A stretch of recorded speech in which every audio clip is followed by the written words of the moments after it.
if you want to conceive, or if you don't and you just want normal hormones, don't put a phone in your pocket, period. And if you put it in your front pocket, it's probably slightly worse than back pocket because it kind of creates distance. I mean, there's an increase also in colon cancer, in prostate cancer. So you really never want to take chances. So the rule is this: if you keep it all day, every day in your pocket, and any pocket, you're doing it wrong. So start there. If you're at your office, put it in front of you. That's it. Even that distance removes 95% of the problem. So make sure that if you're at the gym, you're working out, and maybe you have to keep it in your pocket, pre-download your songs, pre-download those podcasts that you like listening to while you're going to run, and then put your phone on airplane mode. We believe that you are strong by design, and you were made in God's image to have a strong body, mind, and spirit. You're listening to the #1 strength and health authority podcast in the world. So let's get ready to unlock your potential and transform your life in today's episode. Hello, ladies and gentlemen. Welcome to the Strong by Design podcast. Thank you so much for joining us. This is fun. I recently was on a vacation, and this is just my second day back in the office, and it's nice to just get rolling, pick right up where I left off, and get back to doing some of our amazing podcasts here. And if you're a new listener, we thank you so much for finding our show and for choosing to listen to Strong by Design. There's so much here for you. After you listen to today's episode, I encourage you to go back and listen to hundreds of previous episodes over the years. We've had just everybody on the show at this point. I feel like, we're getting close to 300 episodes, and it's really been just a joy. I get to learn so much and talk with some truly amazing people. So there's a lot there for you to go back and binge on. If you're a past listener of the show, welcome back. Honestly, really grateful for you. And grateful for you sharing this show with friends and with family, for leaving a review if you've done that. If you haven't, please do it. Hit 5 stars. Those things help, and they add up, and they mean a lot to us here at Strong by Design, all the people involved in our show who put this show together. So I'll ask you one more thing at the very end, but I'll leave that to the end because I want to talk about our amazing guest today, Mr. Nick Pineault. And I think I got it right. He's also known as the EMF Guy, so that might be even an easier way. Nick, the EMF Guy. He's a best-selling author of the book, The Non-Tinfoil Guide to EMFs. And he's also the host of the Smarter Tech podcast. Nick is an advocate for safe technologies. He stumbled onto the dangers of electro-pollution emitted by wireless technologies several years ago, and he's been on a mission for about a decade now. At first, Nick thought this entire issue sounded a bit tinfoil or hokey, some people might say, a little off the wall or strange, but he discovered in his research and spending time learning about all of this that it's definitely not. His book is backed by best-selling author, podcaster, world-renowned fitness expert, and famed biohacker Ben Greenfield, as well as world-leading scientist and authority in the field of EMF radiation. I believe it's Olle Johansson? Professor Olle Johansson. Yeah. I'm going to mess those names up because Nick is from the great province of Quebec, and so when he says things, it just sounds cooler than when I say things. So, Nick, honestly, thank you so much for joining us today. So great to have you. Thanks for having me. Yeah, it's a pleasure. So you're coming from overseas here. But we're able. That's the beauty of the world we live in, is that we can still connect for a conversation. So that's terrific. We appreciate you making time for this. So to get things rolling. What exactly, because we got to set this up for people who are really unfamiliar with this, as I was. I think a lot of us are, with the things that we use all the time, every day. We know very little about them, what they might be doing to us. What exactly does EMF stand for, and why should people care? Yeah, so EMF stands for electromagnetic fields or electromagnetic frequencies, and it's a whole set of frequencies. It's really a spectrum that goes from 0 hertz, and that's the number of cycles per second, 0 hertz in frequency, and then you go to extremely low frequencies such as household electricity, that's about at 50 to 60 hertz, and then you might remember some of these things you keep hearing, like megahertz, gigahertz. All of these refer to frequencies. For example, 1 gigahertz is 1 billion hertz. So we are exposed to all these frequencies, and if you go up in frequency, you end up in visible light spectrum. So light has also an associated frequency, although we often talk about the wavelength of light. So it becomes even more not concerning, but confusing in that case. And also we know that if we go up even more in frequency beyond UV, for example, we get into ionizing radiation such as X-rays, or even part of UV is ionizing as well. So that means that you can get DNA damage from it. So we know that these types of radiation should be used with great care. And we figured that out not so long ago. In reality, in the 50s and 60s, they were still used in a pretty much reckless manner. You could use certain machines in shoe shops to x-ray your foot and see if the placement is right, including with kids. So not so long ago, we were using x-rays nonstop and not just in medical settings now, like nowadays. And the reason is it was not really understood that these long-term effects can happen with x-rays. Now we know better. We do better, right? So that's a type of radiation where it used to be considered safe. Now it's considered, we have to weigh the risk-benefit ratio before using x-rays. Even conventional docs these days, if you get x-rayed too much, they're going to say, you know what, I think we should wait a year. We should minimize how much radiation you're getting. If we go even if you increase the radiation even more, we get into gamma rays, for example, or nuclear radiation. And we know that this stuff you should be exposed, to nothing if possible. It's not always realistic, though. If you take a flight, for example, you're going to get a little bit of gamma ray radiation. And we know that pilots or people who are flight attendants, for example, might see their cancer risks increase if they get exposed over a lifetime. And they have mitigation strategies also for that. It's kind of a occupational hazard in their case. It's also occupational hazard if you operate x-rays machines, for example, on a dentistry standpoint, or in a medical office. But they have, lead aprons, and they have shielding techniques, and they try to minimize exposure, because why would you really want to get exposed to that? The principle that they use for this type of radiation, and we're going to come back to that later, is called the ALARA principle, ALARA, which is as low as reasonably achievable. That's the amount of exposure you want.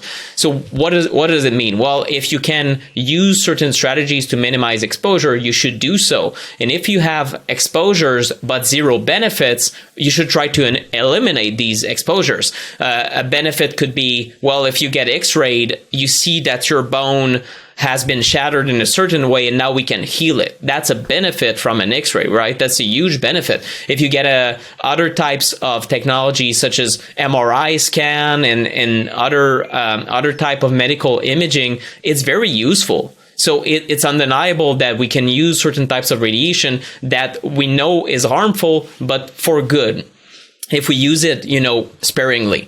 When it comes to the controversy here is the impact of the non-ionizing type of radiation, where we know this type of radiation does not create direct DNA damage because the amount of energy that is delivered to the human body, any body part, is insufficient. So it was previously thought that it does not create DNA damage, so why should we really worry about it?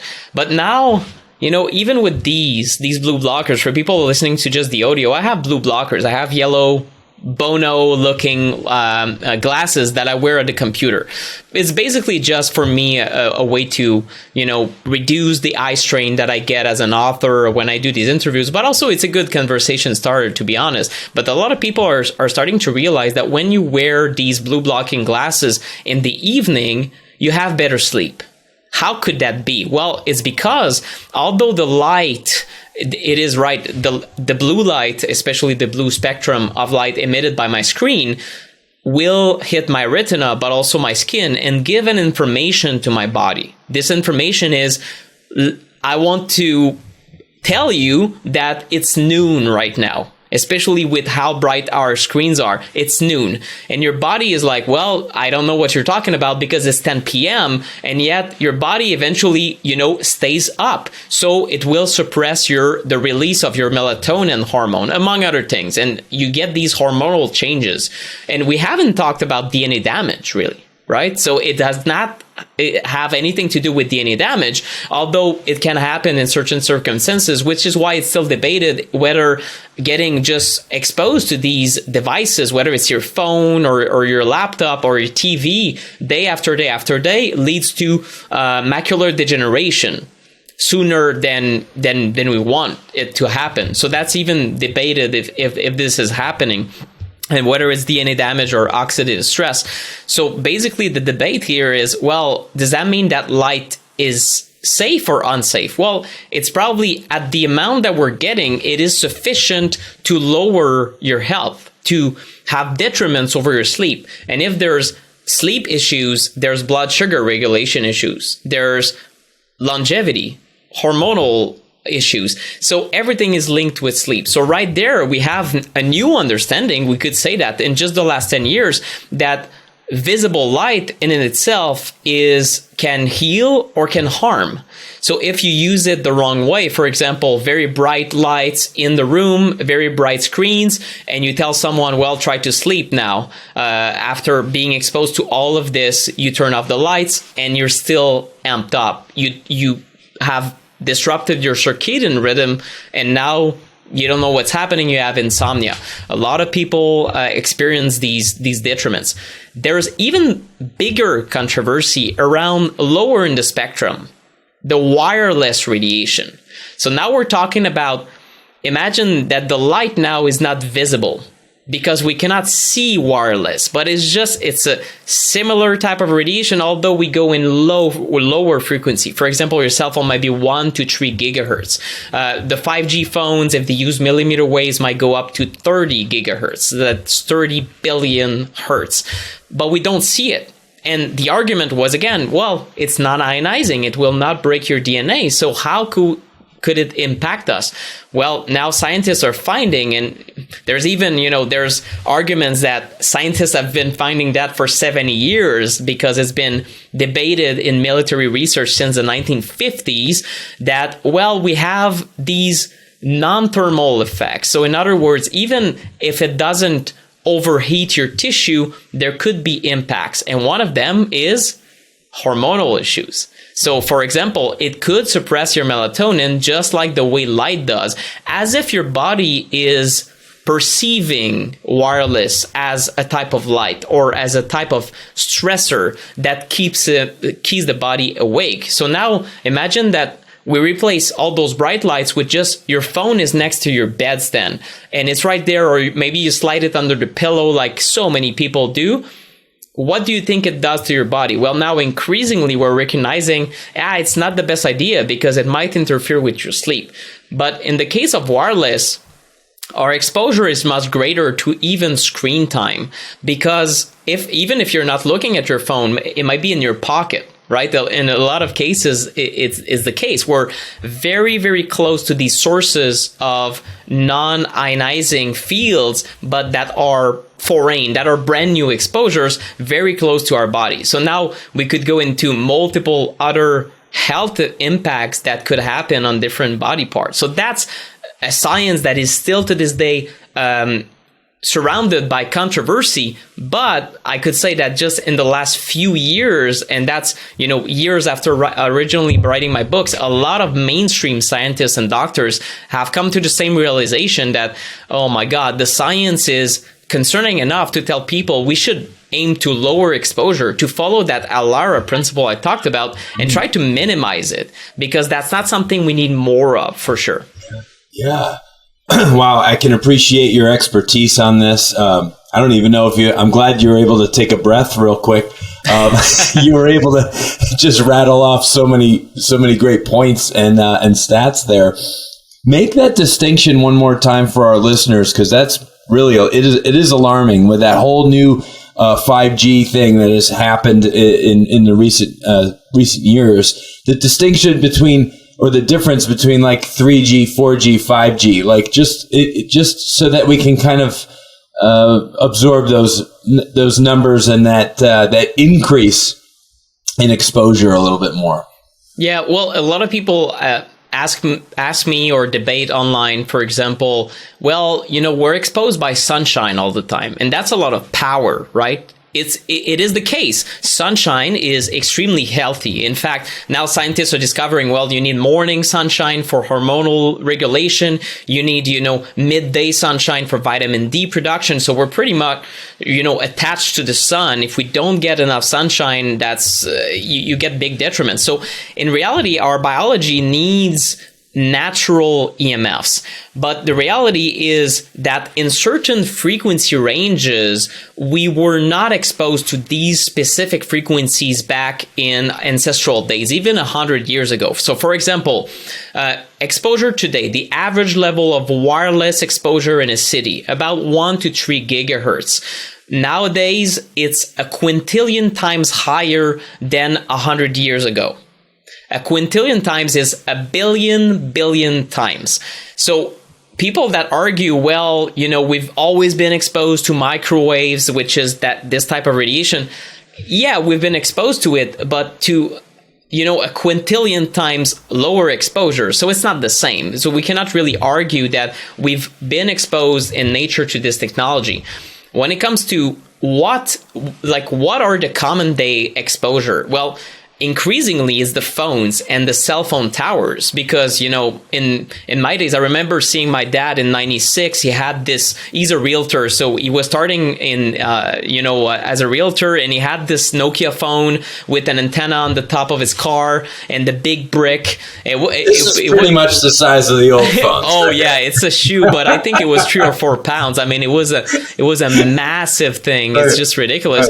But these things, when you look at maps of the 2G and 3G networks in those days, in '96 and beyond, we had basically 2G just stands for second generation, and 3G, third generation of cellular networks. They basically upgraded the entire network with 3G and made it much more efficient. And with 3G, you could start going on the internet on these phones. And it was horrible and probably cost, an arm and a leg. So no one did it. At least, at the start of those dumb phones, I did not go on the internet. It's kind of a button you click by mistake, and you were like, oh no, it's going to cost me $120, right? Right. So in those days, if you look at the global maps of electro-pollution, if you will, how much 3G was around, it was next to nothing in '96. But if you look just a little bit later, in 2006 and beyond, we had access to 3G and then eventually 4G, which was a little bit more prevalent around 2010. And now we're installing 5G. So what does it mean? Well, now we're exposed to the 3G towers and the 4G towers and the 5G towers that are sometimes, 4G, 5G combo. So they're installed everywhere. So we have a densification of that pollution.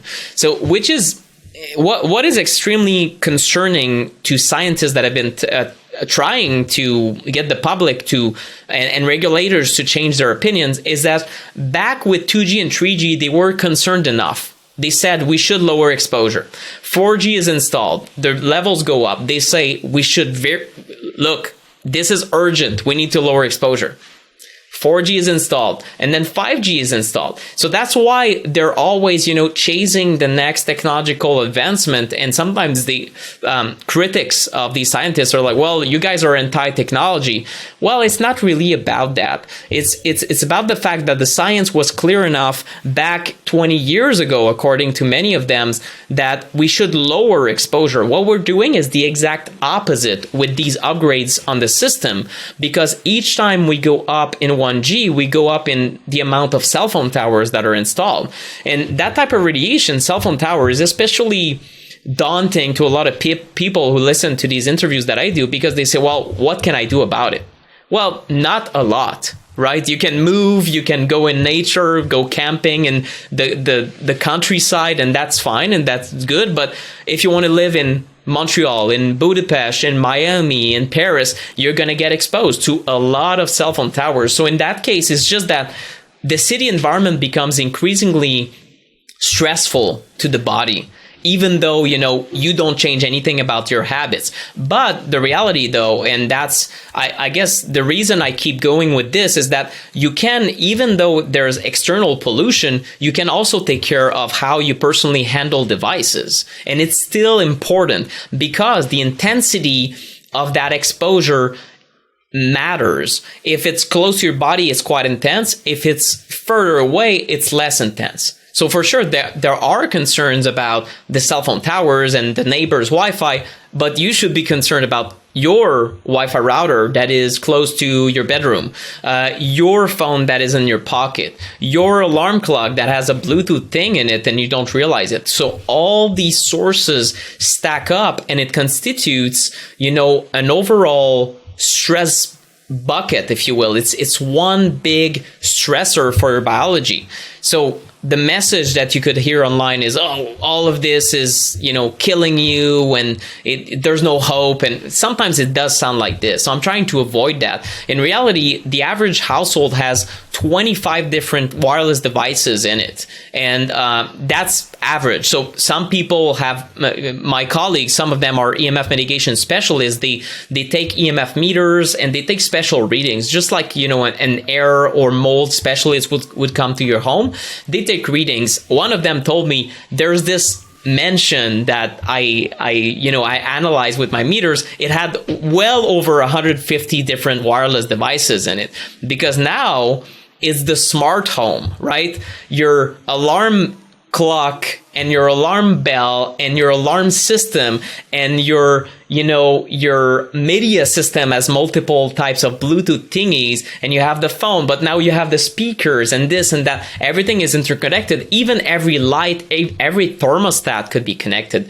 So the problem with these people is that they go with all the tech that is connected wirelessly, but they can do it in smarter ways. So for example, you could wire up what you can wire up, and it's more expensive. But if you have a mansion, let's face it, some of these clients are, multimillionaires, and they say, okay, well, how can I reduce these exposures? Well, you can wire up your security system. And in fact, it's going to make it more secure because hackers could get into your Bluetooth thingies anyway. So there's good arguments against the wireless technologies for multiple reasons, but one of them is just that we are exposed to so many different devices at once. And the problem is not necessarily in all situations just one device, just your phone. It's really the cumulative effect of these, especially on your sleep, but also on your overall energy level. So when we think about what is my EMF load and how can I reduce it, and what benefits will I see really if I turn off my phone, if there's all these things around? Well, it's like asking, what benefit will I get if I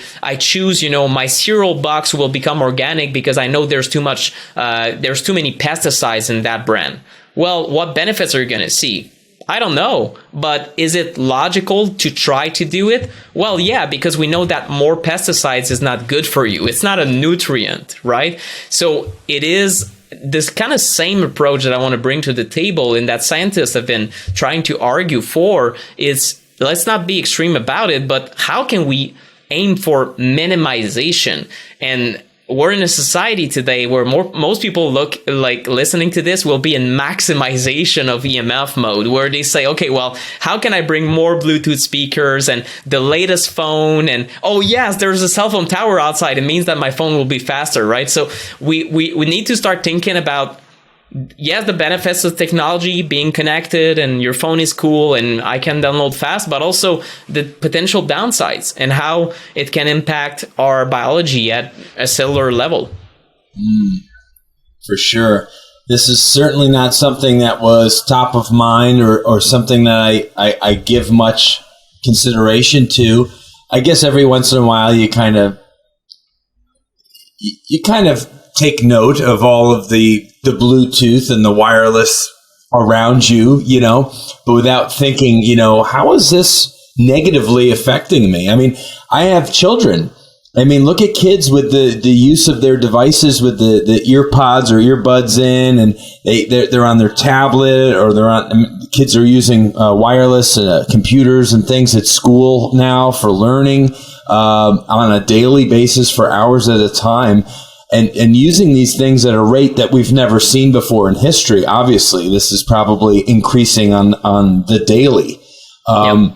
What are any concerns that you have there for maybe for the parents out there, and how much exposure their children are getting? It's a big experiment. Unfortunately, it is just one of these categories where technology is rolled out first, and then we backtrack with epidemiology. Kind of some scientists that are, I guess, a little bit blasé about the topic say we count the body bag in epidemiology. It's pretty much that. You look at tumors and people that have suffered a certain issue, or maybe we look at fertility. There's a lot of studies on fertility, but most of these studies, if not all, are made in adults. We look at sperm quality in adults. We look at, cognition. We look at, again, brain tumors, or there's even breast tumors, or some people think it might be also involved with thyroid tumors or other types of tumors of the head, such as the parotid gland or acoustic neuromas that can lead to complications, including death. So it is not technically a tumor, but it can be quite problematic, very, very dangerous. And there's, of course, the infamous glioblastoma, which is the frontal lobe, which is the deadliest type of brain cancer. There's an increase of these brain cancers in multiple countries. And now South Korea, France, maybe the UK are starting to think maybe it is phone related after all, but it took decades of phone usage to reach that. So again, the problem is really the delay here. What can we conclude right now is there's probably an issue for adults. But what about kids? Well, for how many years were kids exposed to Bluetooth earbuds? I don't know. When did they come out? 10 years ago? A little bit more? Let's say, even if it was 20 years, well, it doesn't talk about the long-term effects, because we know that with brain tumors, there could be a delay as much as 80 years in the increase of cancer. And of course, 80 years, you're at the end of your life. But if it's 50 years, it means exposures in your young age will contribute to you, passing away prematurely. At 72, you're in good shape, but now you have a brain tumor and you're like, wait a minute, what did I do wrong? So unfortunately, we don't know the full extent of it. This is our kids, my kids. I have a 5-year-old. He's the first generation really to be exposed to these things cradle to grave. And what scientists are telling us, there's some scientists that are in pediatry, such as Hugh Taylor from the Yale University. He's very mainstream, but I don't see a lot of people heeding his advice. He's been studying this, and especially the studies around preconception exposures in pregnant women, and then the likeliness of their kids developing ADD, ADHD symptoms or allergies, seasonal allergies, food allergies. I'm not sure of exactly how they define that through the research, but he says that the research is crystal clear at this point that there's a strong correlation. So it means that maybe the generation of kids today have all these food allergies, all this asthma. We know that there's more chronic diseases. We know that their immune system seems to be, under attack or less resilient. There's an entire generation of ADD, ADHD kids. What he says is, part of the reason is probably that they got exposed to cell phones while they were in the womb or in their early days as well. Do we know that it is the case? Well, I don't know, but at this point, it's urgent that if we cannot pinpoint the culprit, because it really seems like these days, especially in medical science, they try to find one cause from one ill still. Okay, so ADHD is caused by blue number 58. So we're going to remove it from the food supply, and now the disease disappears. But unfortunately, it's not just blue 58, it's all the other blues out there in the food coloring. But we realize it's also the wireless, and we realize it's also glyphosate, and it's also this and that. So we don't know exactly all the possible factors that are stressors to our kids and contributing to these problems. All we know is that these problems are here right now and that there are likely causes. When it comes to wireless, a lot of people want to disregard it. And that's the problem I have with it. If at least you take it as part of all the environmental stressors that you know could impact your kids, and you say, okay, well, what do we do about pesticides? Okay, we're going to try to buy organic or maybe from a local farmer that doesn't use as many pesticides. Okay, well, we do our best. What are you going to do about plastics? We're going to use, ceramic or just glass containers. Fine. Okay, cool. What do you do about wireless? A lot of people are like, oh, wait a minute. Is that really a thing? Well, when it comes to wireless, what I would do with kids is turn off the Wi-Fi at night. And that's something I would do with the adults as well. When it comes to kids at a very young age being exposed to tablets, I would prefer to not have the tablet be on Wi-Fi. So you can pre-download activities or apps and also pre-download movies. You download them over Wi-Fi if you want. And now you make sure that the Wi-Fi icon is crossed out. It means there's no radiation. And then you hand the tablet to the kid, especially when they're very, very young. If you even follow, the American Academy for Pediatrics, you wouldn't really have screen time before 3. A lot of parents are struggling with this one because it's tempting. I can tell you that. My kid had a little bit more than that, and I'm the EMF guy, and my kid had more tablet time than that. So he had some. We tried to keep it educational, and also he was learning English because his first language is French. So I'm not here to blame parents. It's just that if you expose your kid to that radiation all the time, and your kid does not have the impeccable,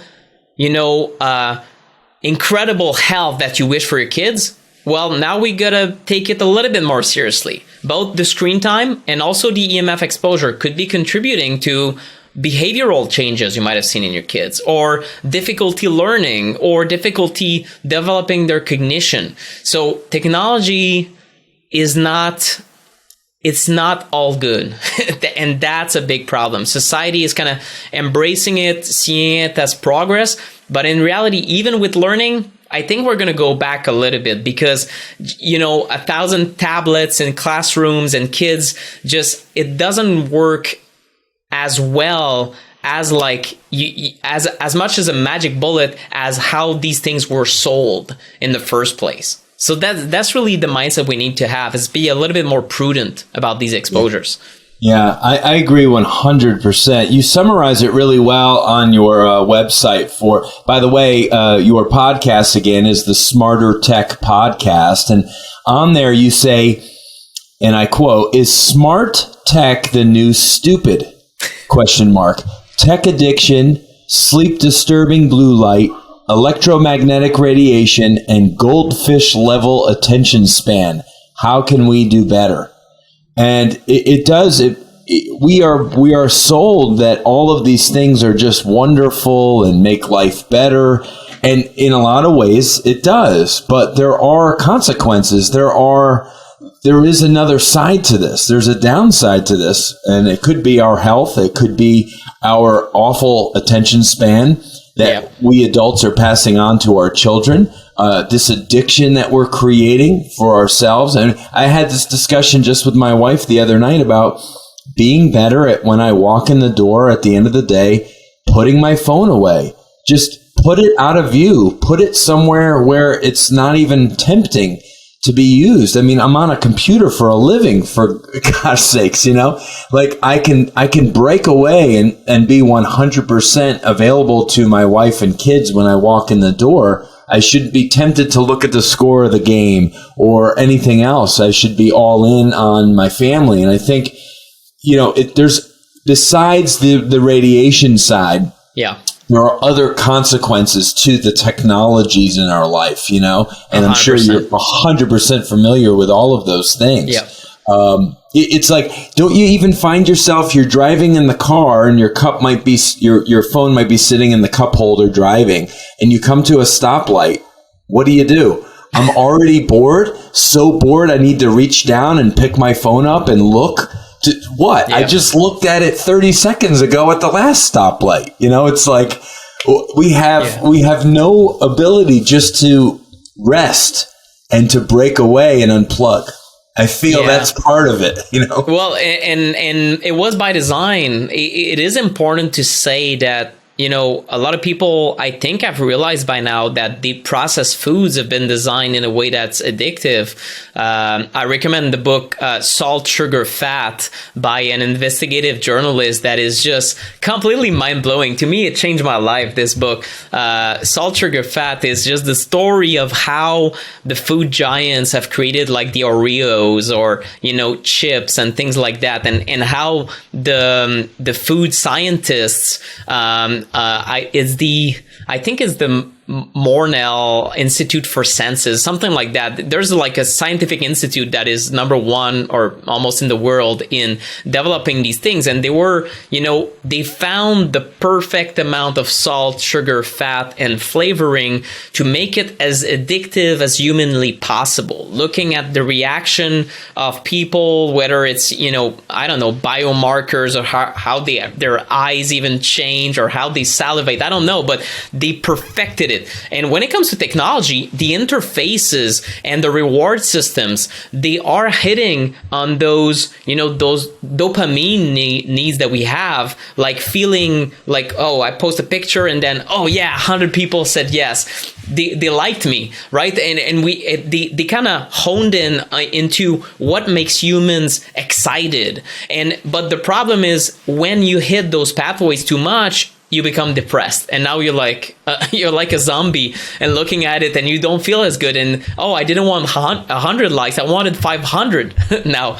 So you're kind of addicted to it. So that's another big aspect to it. And I must say, when it comes to human performance, put the phone away if you work out. I mean, I know that some people at least put it on airplane mode.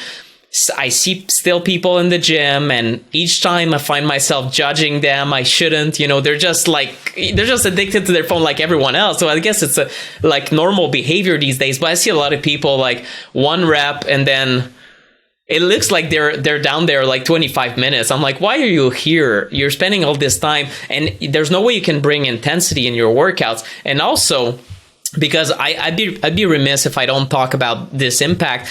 Phone in the pocket and testosterone or fertility, because men will be interested in this one.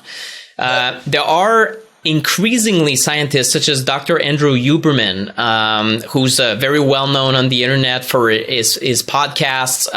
Huberman recently said on one of the podcast episodes that are reserved to his members, he said that he reviewed the data on phones in the pocket and testosterone lowering, and he said that the data is even more clear than BPA and plastics. It is an endocrine disruptor, and he said that with fertility it's very clear as well. So he said, if you want to conceive, or if you don't and you just want normal hormones, don't put a phone in your pocket, period. And if you put it in your front pocket, it's probably slightly worse than back pocket, because it kind of creates distance, especially with the testes.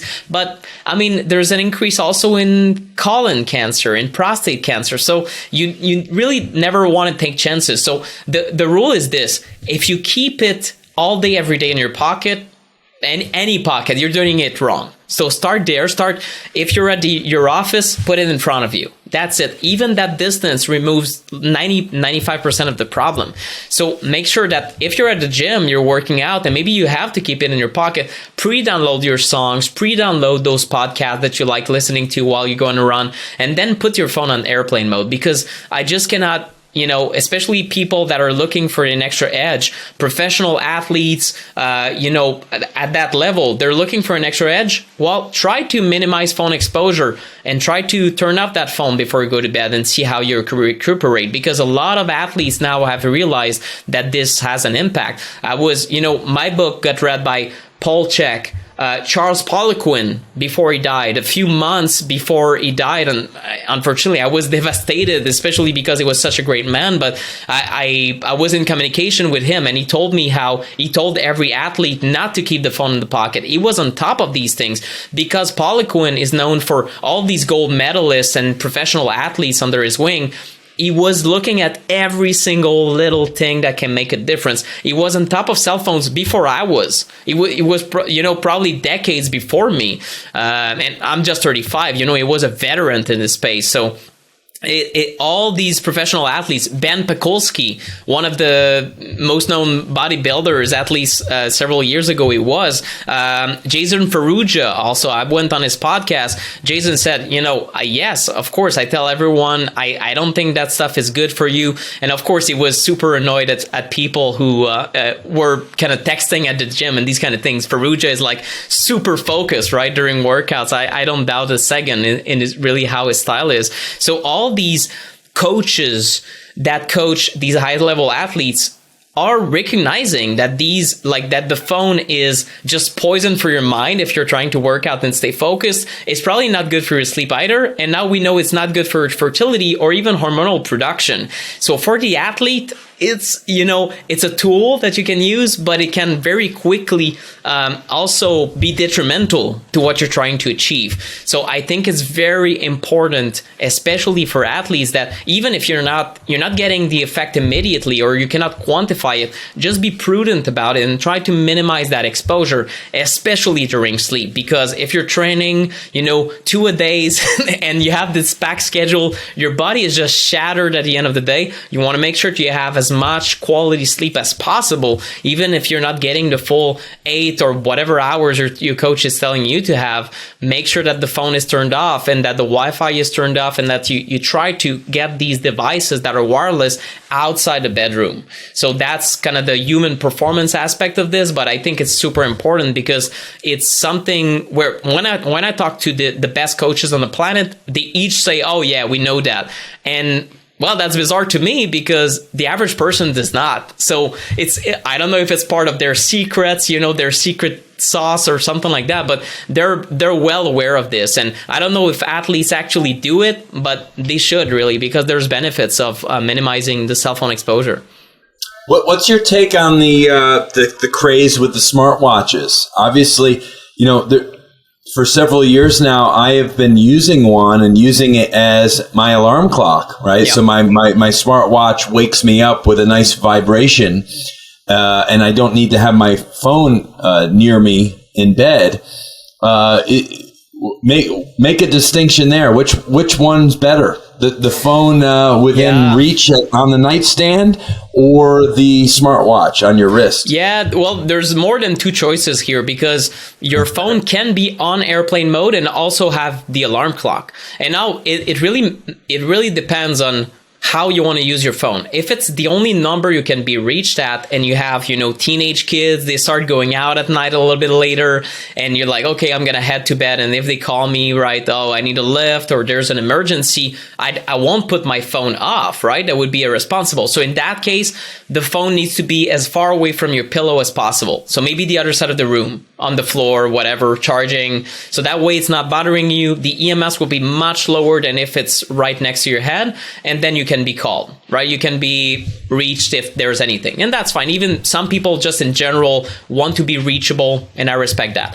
But as far away as possible. When it comes to the smart watches, this Garmin could be Bluetooth. I use it for running. I turned off the Bluetooth personally. I will use the wire to sync it, and I don't use the Bluetooth function. So some of these gadgets can be turned off, or you can turn off the radiation. If you don't need it, turn it off, generally speaking. Oura Ring. Oura Ring is a good one because it can store the data locally inside the ring. So it is not emitting all the time if you keep it on airplane mode. So what I do is I wear it all day, every day, and I track my sleep and my HRV during the day, whatever it is. And in the morning, I will get it out of the airplane mode and connect it wirelessly to my phone, dump the data, and then put it back on airplane mode, which means that now the radiation is off. This is how I recommend doing it. A lot of users probably don't do it because they don't know better, but this is how I would do it, because again, you're minimizing. I don't need my ring to talk to my phone every second. To me, that's useless. Like, I don't need to be there on my phone and say, oh, my HRV is increasing. And I look at it once a day, just looking at my overall recovery, how many hours did I sleep? And am I honest? about how much I sleep. And sometimes I look at my trend. Last week you slept 6 hours and a half. And I'm like, maybe that's why I'm fatigued at the moment. Yeah, obviously I don't sleep enough. Okay, I adjust. So that's an example. There's also, I think certain Fitbits or certain Apple Watches can be put on airplane mode, but it is tricky because you gotta look at the owner's manual and kind of figure things out. But I don't know what's worse. To me, I don't recommend wearables, but a lot of people still use them. But I try to minimize their use. And this also goes for the headphones. And we talked about earbuds a little bit, especially athletes are going to be all over earbuds that are Bluetooth. If you use them, a few hours per week, that's one thing. If you use them in the ear as a fashion statement 24/7, and almost during your night, like I guess some people listen to meditation apps and then fall asleep and it's still there.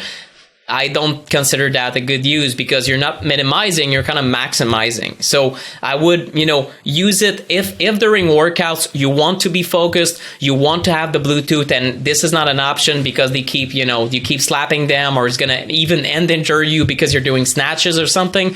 Don't, okay, keep your Bluetooth. But the rest of the time, you're in an office environment in front of a computer. Why would you have Bluetooth, right? You can have the wire. It's not that annoying. So try to minimize. And sometimes what I tell people is to get two pairs. The wired ones, you try to maximize and use them in situations where you don't really need the Bluetooth. But again, it's really, you need to identify these points in your life where you're like, okay, well, I could do better, and start having fewer of these devices, especially the ones that touch my body directly. Oh, that's great. Man, I was going to ask you, what are some of your best suggestions and tips, and you just unleashed. So, I mean, you answered like every little question I had about usage and stuff. And I think, a good place to start. A lot of people are like, wow, there's so many things I could do. But as you said, just make a few small changes. Don't always have your cell phone in your pocket. Leave it somewhere. Leave it in the car. Like I coach baseball for my son. I don't need that phone on me for a 2-hour practice in my pocket. So I put it in his bag, that has all his gear, or I'll leave it in the car for those few hours. I try not to ever have my phone on me when I'm at the office. It's over on my desk on the far side. I don't need that in my pocket at all times. I love, just the use of the airplane mode, or downloading things onto your device so that you can put it in airplane mode, or not need Wi-Fi access all the time, everywhere. And, those simple, just start with a few simple changes. I was interested in what you were going to say about the earbud, because I only would wear those when working out. And like you said, a few hours a week, probably not detrimental, to your health. But if it was 6 to 8 hours a day, now maybe that's something that you should be thinking about. If you're wearing it as a fashion piece in your ear, like we would see so many people at the grocery store, they don't go anywhere without these things in their ears, and it is a bit alarming. But I think being a little bit more aware, a little bit more attentive to a lot of the things that you mentioned, and then just making some small changes can have long-term positive effect on your health. And it's just, I just applaud you for what you're doing and sharing the other side of it, because we're so inundated with all this technology every single day in our face, how much we need to be plugged in, and we need to know that there could be some long-term downsides to all of this connection to everything that we can't see, the unseen realm, so to speak, right? So exactly. Yeah. So your book still doing quite well. Lots of reviews. People are probably interested. It's the Non-Tinfoil Guide to EMFs. You actually have a nice simple link that people can use. It's just getbook.at/EMF. Is that maybe one of the best resources? Yeah, it's gonna send you to Amazon anywhere worldwide. It can be shipped from Europe as well. So we do have people from Australia even buying it, and I think now it prints in Australia and ships locally, so it's a little bit cheaper. So it's through Amazon. There's the ebook version on my website, but the paperback I think is a good thing. You can share with family. Some people keep it in the living room to scare their guests away, or or I don't know. It's a good conversation starter.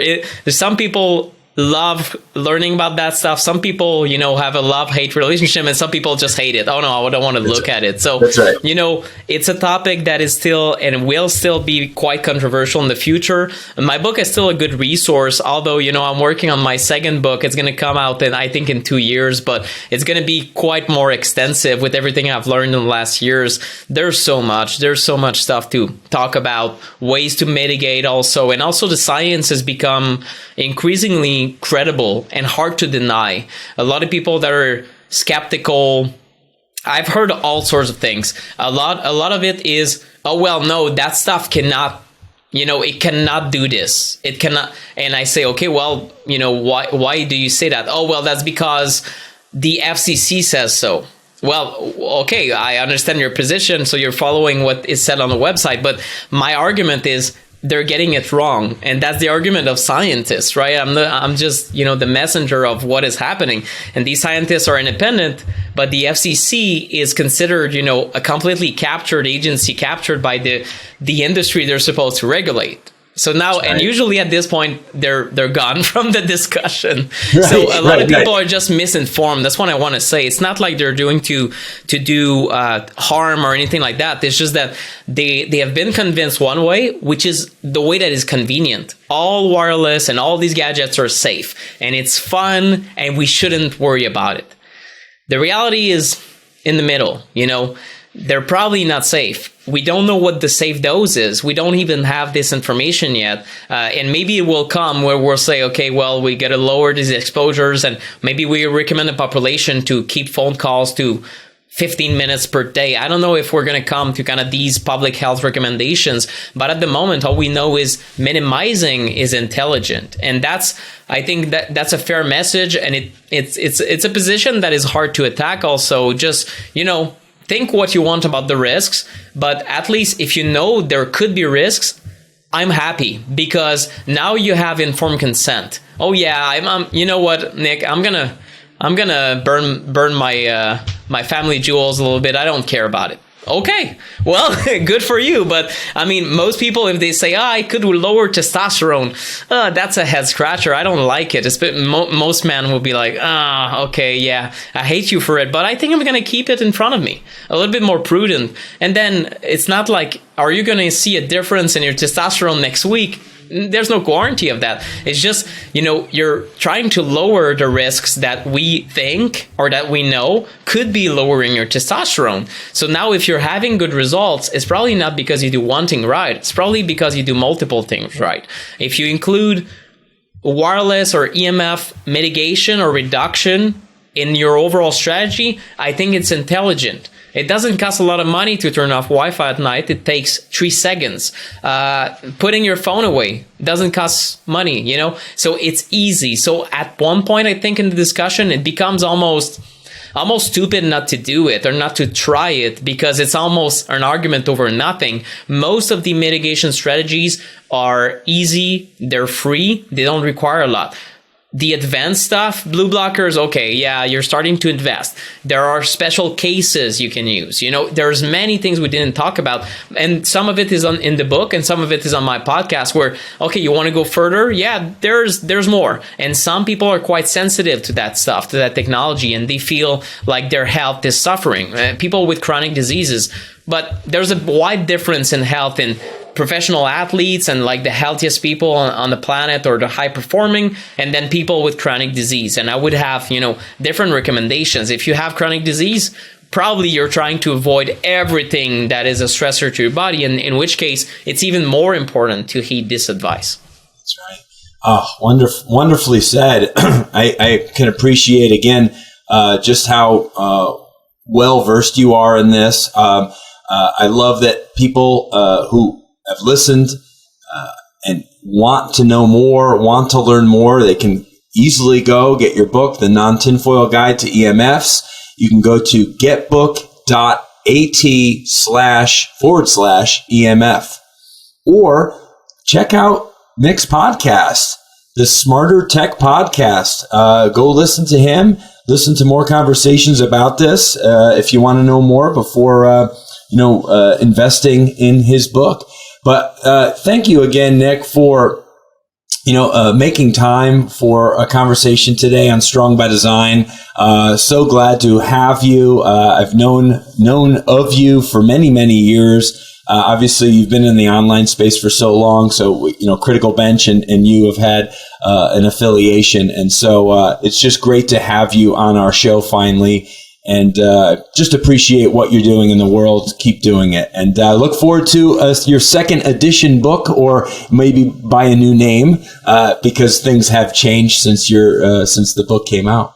Yeah, well, a spoiler for you, it's called The Still Non-Tinfoil Guide to EMFs. I think it's going to be the title because, it hasn't changed. And it's even less tinfoil would be the better title because, the science is just shaped in a way that is even more convincing. I think that the way that the information is going to be organized will be even more efficient as, an expose on the topic, where it's going to be hard to read that book cover to cover and say, oh no, there's nothing to see here. And especially if you're versed into science and many different things that are happening, I think that a lot of people will appreciate it. And also, if you're not that well versed into science, I want to make it even more actionable, where you can take, the take action section and just start making changes and see the benefits.